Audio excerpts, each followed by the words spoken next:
Blasco Ibáñez, Tras el velo.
Bienvenidos a un programa que hablará sobre historia, concretamente sobre lo que se esconde detrás del escritor Vicente Blasco Ibáñez.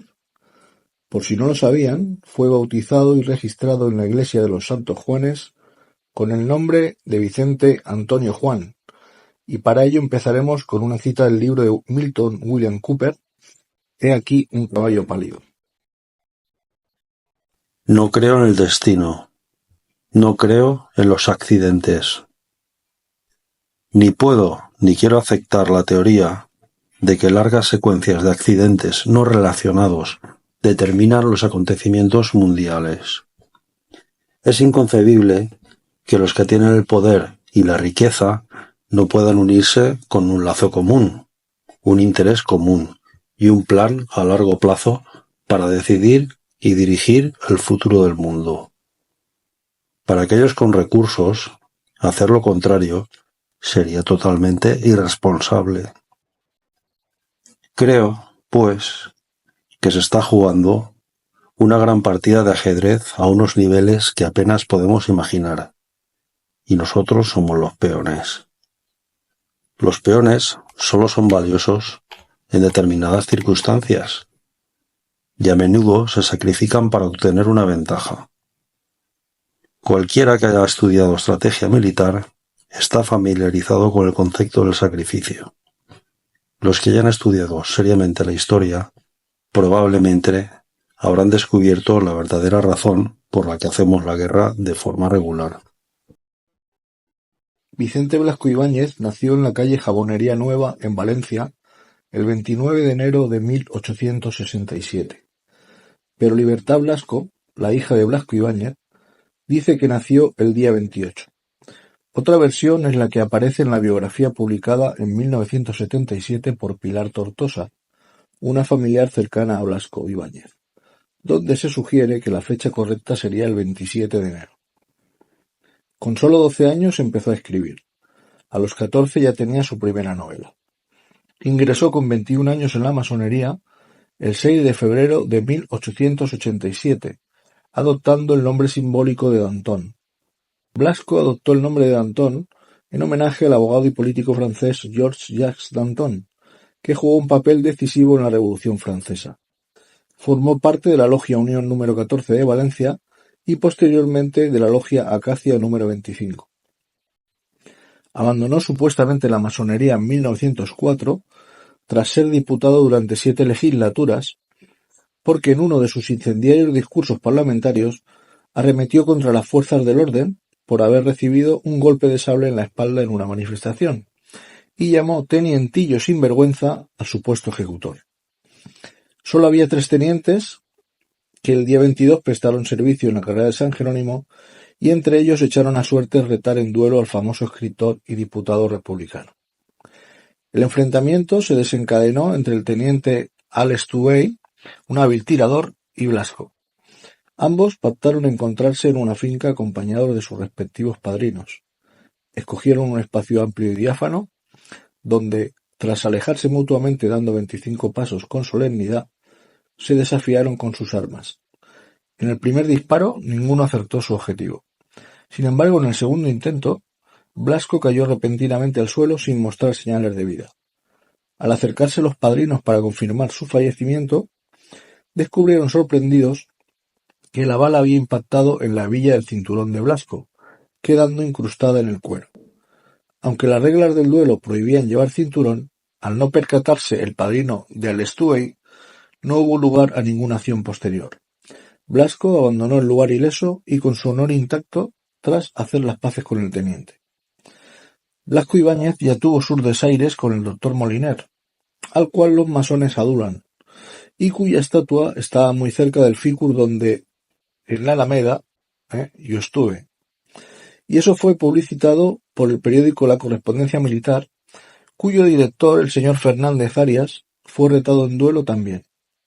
Curiosamente, en el número 6699 de dicho periódico, del 25 de enero de 1900, podemos leer una escueta nota titulada «Cuestión resuelta». En una finca próxima a las ventas, ha quedado esta tarde honrosamente zanjada la cuestión personal pendiente entre el diputado a Cortes, señor Blasco Ibáñez, y el director de la Correspondencia Militar, señor Fernández Arias. Acompañados respectivamente de los señores General Fernández Bernal y Figueroa y Viraixa y Estebanez, se encontraron esta tarde en una finca próxima a las ventas del Espíritu Santo los señores Fernández Arias y Blasco Ibáñez. Se proponían estos dos últimos señores probar unas pistolas, como lo hicieron, pero por desgracia hubo un incidente que lamentar. Uno de los proyectiles disparados se alojó en el muslo derecho del señor Blasco Ibáñez, poniendo término a los ejercicios que se realizaban. Los doctores señores Michavila y Verdes Montenegro procedieron a la extracción del proyectil, operación que se realizó felizmente a la media hora de comenzada. La herida del señor Blasco, cuyo proceder caballeroso y correcto merece elogios, por fortuna no merece caracteres de gravedad. Bustamante dice que los Illuminatis amañan duelos entre los gemelos de la misma logia para enfrentarlos. Y es que parece que esta argucia de enfrentar a supuestas izquierdas y derechas para que luego vuelvan a pactar entre sí sigue estando de moda. Los duelos de aquella época eran como una especie de reset social para que ambos contendientes pudieran seguir influyendo en su parroquia sin ser atacados por el contrario. Para él, la masonería representaba la luz, como podemos leer en un texto extraído del artículo Las 7 vidas de Vicente Blasco Ibáñez. Los hijos de la luz trabajamos completamente solos, y la mujer, ese ser cuyas cadenas hemos roto y a la cual elevaremos a la categoría que le corresponde, nos maldice llena de horror, y el niño, cuyo cerebro pretendemos envolver en los fulgores de la luminosa antorcha de la ciencia, nos contempla lleno de miedo, como si fuéramos seres malvados y sobrenaturales. El propio Blasco tuvo 5 hijos, fruto de su matrimonio con María Blasco del Cacho, del mismo apellido que el escritor, a los que puso nombres tan rotundos como el futuro que deseaba para ellos. Libertad, que solo vivió 13 días, Mario, otra hija a la que volvió a llamar Libertad, Julio César y Sigfrido. Como en muchos casos de hombres poderosos, su mujer presenta rasgos andróginos.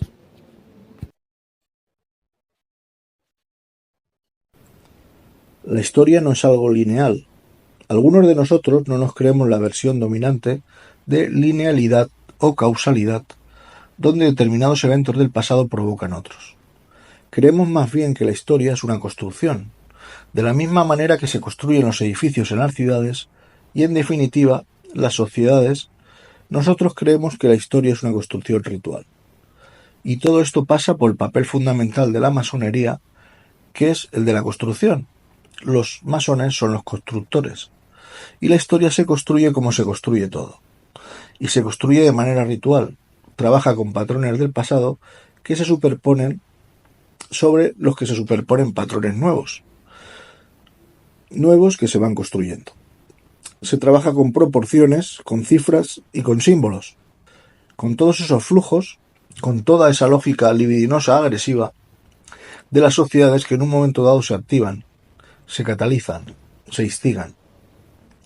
Nosotros no conocemos bien cómo funcionan esos mecanismos ni el porqué de repetirlos una y otra vez, vivificando la mitología y la adoración a tríadas de dioses de la antigüedad, pero sabemos que el número 3, en la cábala judía, significa la transmutación de la energía creadora y el éxito material y espiritual.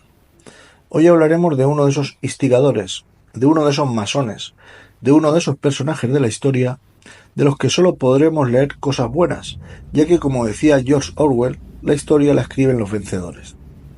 Les contaremos los entresijos de la historia que se ocultan en la extensa biografía de Vicente Blasco Ibáñez, político, duelista, masón, novelista, empresario viajero, periodista y guionista de Hollywood. ¿Se puede cambiar la historia no contando la verdad, sino novelándola a gusto de los que mandan en las sombras? El mismo Vicente Blasco Ibáñez, en una carta a María Blasco del Cacho, escrita el 6 de septiembre de 1890, decía así: Me ha hecho reír mucho lo que dices de las señoras francesas, del himno de Riego, etcétera, etcétera. Parece mentira que seas tan tonta. ¿No comprendes que un escritor, para dar más amenidad a sus escritos, ha de poner a veces mentiras y barbaridades? Si tuvieras que hacer caso de todo lo que yo diga y diré en las cartas, buen trabajo tienes. Pues yo muchas veces pongo una cosa porque en el momento me parece bonita y a los 5 minutos no me vuelvo a acordar de ella hasta que la veo publicada. En este trabajo no vamos a referirnos a lo que todo el mundo sabe sobre este prolífico escritor, sino a lo que nosotros entrevemos tras analizar a fondo su vida y obra. Terminaré esta entradilla con una cita de David Icke, al que ya saben que nosotros catalogamos como disidencia controlada, pero que en esta cita vemos muy acertado. Si usted quiere esconder algo a los pueblos, incúlqueles una manera de pensar que sea la más lejana posible a lo que ocurre realmente, a fin de que, si la verdad es revelada, parezca tan ridícula y fantástica como para que la mayoría no la acepte. Y en efecto, si usted hace suficientemente bien su trabajo, la gente va a transformar la verdad en algo irrisorio, a decir que es una locura y a ridiculizar a quien intente promoverla.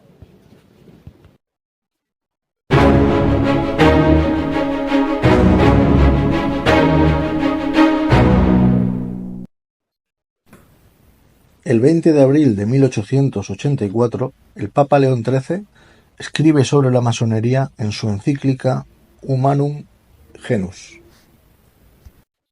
El género humano quedó dividido en dos campos contrarios, de los cuales el uno, el reino de Dios en la tierra, es decir, la Iglesia verdadera de Jesucristo, combate sin descanso por la verdad y la virtud, y el otro campo es el reino de Satanás, bajo la guía y con el auxilio de la masonería. En efecto, tan pronto como una serie de indicios manifiestos, instrucción de proceso, publicación de las leyes, ritos y anales masónicos, el testimonio personal de muchos masones, evidenciaron la naturaleza y los propósitos de la masonería, esta sede apostólica denunció y proclamó abiertamente que la masonería, constituida contra todo derecho divino y humano, era tan perniciosa para el Estado como para la religión cristiana. En el espacio de siglo y medio, la masonería ha alcanzado rápidamente un crecimiento superior a todo lo que se podía esperar, e infiltrándose de una manera audaz y dolosa en todos los órdenes del Estado, ha comenzado a tener tanto poder que casi parece haberse convertido en dueña de los estados. Estas sectas, aunque aparentan rechazar todo ocultamiento y celebran sus reuniones a la vista de todo el mundo y publican sus periódicos, sin embargo, examinando a fondo el asunto, conservan la esencia y la conducta de las sociedades clandestinas. Tienen muchas cosas envueltas en un misterioso secreto, y es ley fundamental de tales sociedades el diligente y cuidadoso ocultamiento de esas cosas, no solo ante los extraños, sino incluso ante muchos de sus mismos adeptos. Los iniciados tienen que prometer, más aún, de ordinario tienen que jurar solemnemente no descubrir nunca ni en modo alguno a sus compañeros, sus signos, sus doctrinas, así como esta engañosa apariencia, y con un constante disimulo procuran con empeño los masones, como en otro tiempo los maniqueos, ocultarse, y no tienen otros testigos que sus propios commilitones. Buscan hábilmente la comodidad del ocultamiento, usando el pretexto de la literatura y de la ciencia, como si fueran personas que se reúnen para fines científicos. Hablan continuamente de su afán por la civilización, de su amor por las clases bajas. Afirman que su único deseo es mejorar la condición de los pueblos y extender al mayor número posible de los ciudadanos las ventajas propias de la sociedad civil. Cuando la masonería juzga que algunos de sus compañeros han traicionado el secreto o han desobedecido las órdenes recibidas, no es raro que éstos reciban la muerte con tanta audacia y tanta destreza que el asesino burla muy a menudo las pesquisas de la policía y el castigo de la justicia. Por eso, la razón y la misma verdad demuestran con evidencia que la sociedad de que hablamos es contraria a la justicia y a la moral natural. Sobre el primer propósito de los masones dice: querer destruir la religión y la Iglesia, fundada y conservada perpetuamente por el mismo Dios, y resucitar después de 18 siglos la moral y la doctrina del paganismo, es necedad insigne e impiedad temeraria. De manera semejante, el segundo propósito de los masones, destruir los principios fundamentales del derecho y de la moral y prestar ayuda a los que, imitando a los animales, querrían que fuere lícito todo lo agradable, equivale a empujar al género humano ignominiosa y vergonzosamente a la muerte. Afianzados y envalentonados entre tanto con estas maniobras, comenzaron a ejercer un flujo extraordinario en el gobierno de los estados, preparándose por otra parte para sacudir los fundamentos de las monarquías y perseguir, calumniar y destronar a los reyes siempre que éstos procediesen en el gobierno de modo contrario a los deseos de la masonería. De modo semejante, engañaron a los pueblos por medio de la adulación, voceando a boca llena libertad y prosperidad pública y afirmando que por culpa de la Iglesia y de los monarcas no había salido ya la multitud de su inicua servidumbre y de su miseria, sedujeron a los pueblos y, despertando en éste la fiebre de las revoluciones, le incitaron a combatir contra ambas potestades.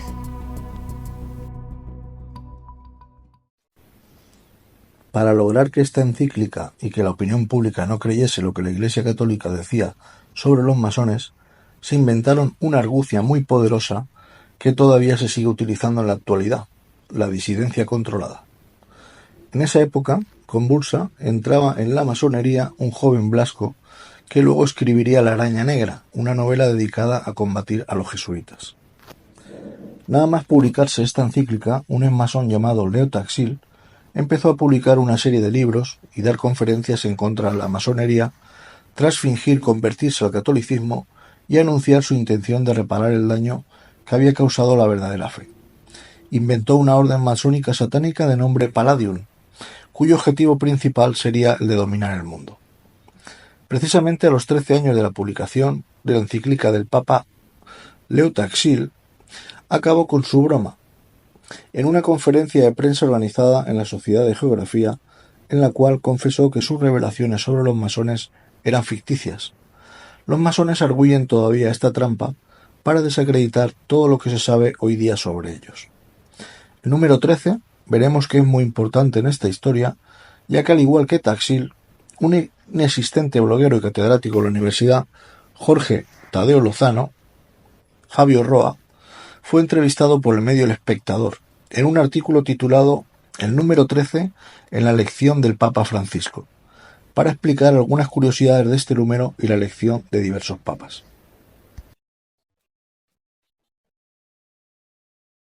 La pirámide del billete de $1 tiene 13 escalones, y el águila lleva en su pata derecha 13 hojas y en su izquierda 13 flechas. El escudo en el pecho del águila, con la bandera de Estados Unidos, es de 13 franjas porque estos fueron los 13 estados que se independizaron del Reino Unido, para convertirse en lo que conocemos como Estados Unidos, explica el catedrático inexistente Fabio Roa.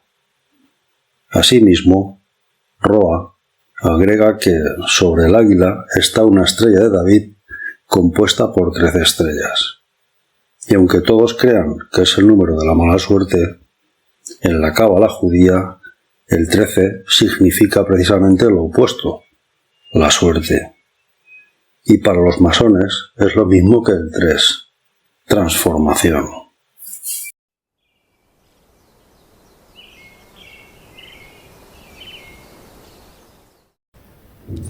Al fallecer Juan Pablo II, eran 117 los cardenales menores de 80 años en condiciones de votar para elegir un nuevo papa, entre los cuales se encontraba el entonces cardenal Bergoglio, considerado papable, y de quien se dice que logró obtener 40 votos de los 77 que eran necesarios para ser elegido, es decir, el segundo lugar detrás del cardenal Joseph Ratzinger. Joseph Ratzinger, según el Vaticano, es el Papa de la historia número 265. Sumemos 2 más 6 más 5, igual 13. Hora de la fumata blanca en el sucesor de Juan Pablo II a las 17:50 horas. Sumemos 1 más 7 más 5 más 0, igual 13. Se anuncia el nuevo Papa, habemos Papa, a las 18:40 horas. Sumemos 1 más 8 más 4 más 0, igual 13.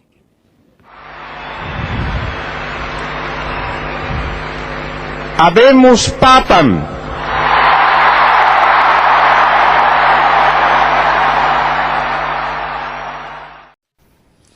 Tras la histórica renuncia papal de Benedicto XVI, un 13 de marzo del 2013, el Colegio Cardenalicio sorprendió al mundo con la elección del cardenal Jorge Mario Bergoglio, el primer papa latinoamericano, jesuita y probablemente masón, electo el día 13 del mes 3 del año 2013.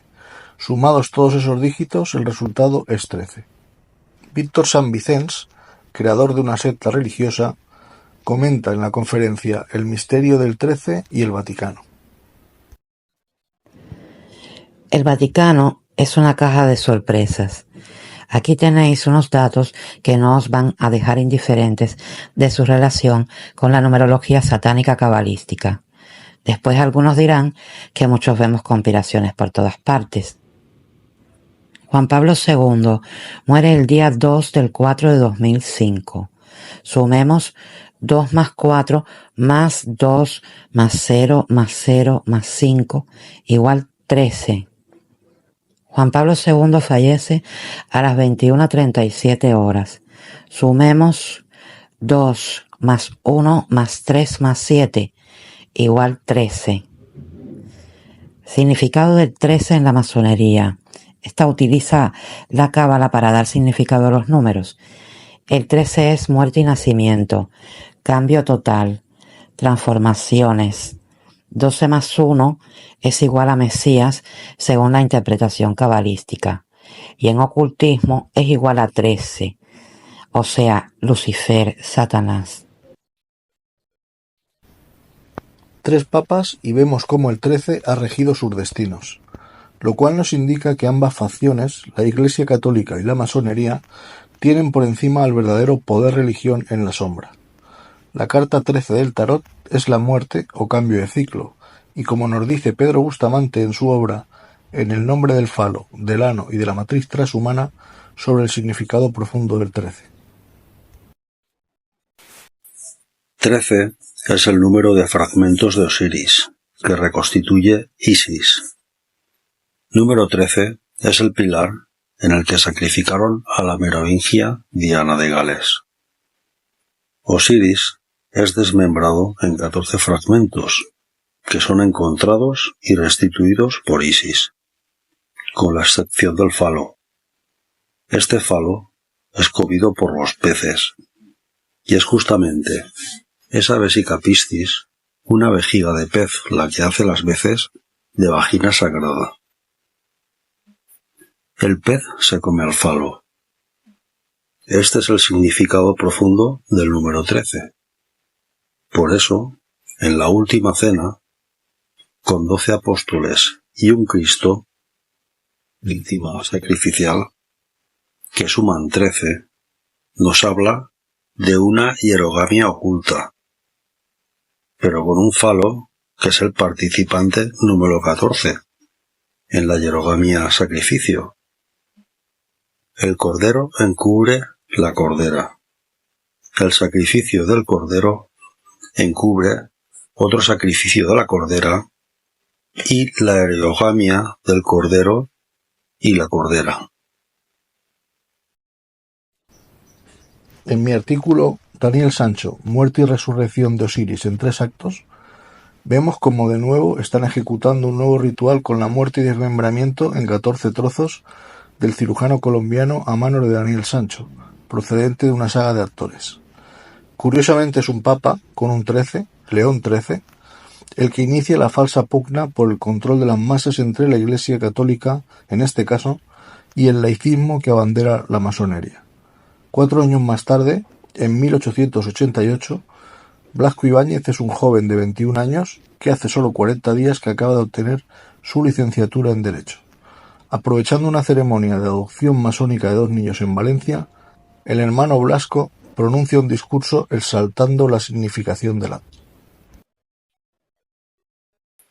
Allí ya no se ejerce solamente la coacción con amenazas de las penas del infierno, sino que se perpetra un envenenamiento intelectual que intoxica un cerebro para siempre. Entra el niño y encuentra al sacerdote de mirada adusta o al jesuita de eterna y falaz sonrisa que se encargan de su enseñanza, y entonces comienza una horrible mixtificación, un sacrilegio científico que indigna al hombre más pacífico. Aquellos mixtificadores de la ciencia lo falsean todo, completamente todo, desde la física hasta la historia, desde la moral hasta el derecho, y enseñan las 1001 ridículas patrañas de la Biblia sobre la formación del mundo y pasan por alto los sistemas que sobre el mismo tema han producido los hombres más ilustres.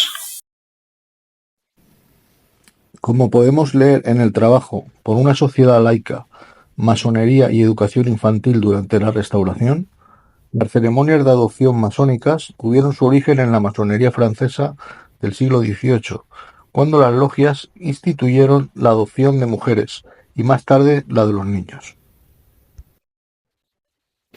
La forma más corriente de adopción de niños fue la de los hijos e hijas de masones. Sin embargo, Las preocupaciones sociales y políticas de estos hombres les llevaron a adoptar niños cuyos padres no eran masones, lo cual ya no se puede considerar como una adopción masónica, sino más bien como una adopción social. En ambos casos, a estos niños se les llaman lobetones.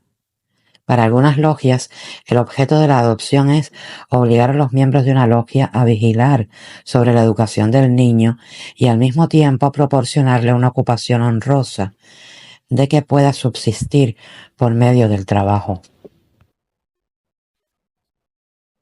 Incluso los masones proponían el colegio asilo, aunque desde una proyección más amplia e ideológica para secularizar la sociedad. Es curioso que los masones nos hablen de secularizar, un verbo que significa ser profano o mundano, cuando ellos son iniciados. Aunque en posteriores capítulos hablaremos sobre la educación laica, debemos comentar la creación de escuelas en Buñol de niños masones por la Fundación Blasco Ibáñez. El cementerio masónico de Buñol consta a día de hoy de 435 tumbas con simbología masónica, más de 40 pertenecientes a maestros masones. Durante la época franquista no se tocó ni una tumba. La Sociedad Teosófica es una organización o fraternidad internacional fundada en 1875, justo durante esa pugna entre la laicidad y la espiritualidad cristiana, impulsando con fuerza el orientalismo. El despertar del Buda es un relato literario sobre la iluminación de Siddhartha, escrito por Vicente Blasco Ibáñez en 1896, en el penal de Valencia, durante su encarcelamiento de 14 meses. El orientalismo exótico de bailarina de movimientos sensuales y carnes redondeadas que se traslucen tras el velo. Eso es lo que muchos vieron en este breve relato, cuyo resumen filosófico serían las 3 palabras de la masonería: libertad, igualdad y fraternidad. Este viviente jardín pertenecía en absoluto al príncipe. Suyas eran las cabelleras negras espolvoreadas de oro que descendían como gruesas serpientes por las espadas brillantes. Suyos aquellos cuerpos desnudos en cuya nítida piel el vientecillo nocturno alzaba una suave película de fruta sazonada. A cada movimiento se mostraban con el impudor de la esclavitud voluptuosas redondeces, misteriosos hoyuelos, sombreadas carnosidades en las que el vello oscurecía lo que la desnudez dejaba al descubierto.